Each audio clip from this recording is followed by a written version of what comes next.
أعوذ بالله من الشيطان الرجيم بسم الله الرحمن الرحيم الحمد لله رب العالمين adúpẹ́ fún Ọlọ́run bàbá tí ó dá wa léèyàn tí ò ṣe wá lẹ́ranko tí ò ṣe wá lájọ̀nú ọpẹ́ ni fún Ọlọ́run àlékún ọlá àlékún ìbùkún Ọlọ́run kó ṣe ní kọ̀ọ̀kan wa o.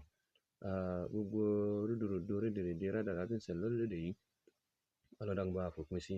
Ọlọ́run kó wá dá wa lọ́lá kó wá dá wa lọ́lá kó fi ìbùkún kó fi sọ́dọ̀ ẹnì kọ̀ọ̀kan wa. Má jẹ́ á wáyé asẹ́, má jẹ́ á rí wàhálà, má jẹ́ á rí fìtínà o. Ṣàánú wa lórílẹ̀-èdè yìí, ó gbàdúrà wa. Ìnira àfẹ́, ìdààmú àfẹ́, ìdẹ̀kùn la fẹ́ k'Ọlọ́run kó ṣe fún wa. Nínú ìdẹ̀kùn tá a fẹ́ náà k'Ọlọ́run kó gbọ́ orílẹ̀-èdè wa fún wa ní ìrọ̀rùn. K'Ọlọ́run kó gbọ́ orílẹ̀-èdè wa fún wa ní ìrọ̀rùn. Orílẹ̀-èdè wo náà ni mò ń pariwo? Òun ni orílẹ̀-èdè Yorùbá. Ìlú ọgbọ́n, ìlú ìmọ̀, ìlú òye. Orílẹ̀-èdè tágbàáyé ń retí wípé òun dà, ẹ̀yin dà, ẹ sọ̀rọ̀ sókè, ẹ jáde. Orílẹ̀-èdè yìí là ń retí. K'Ọlọ́run kó gbà fún wa ní ìrọ̀rùn.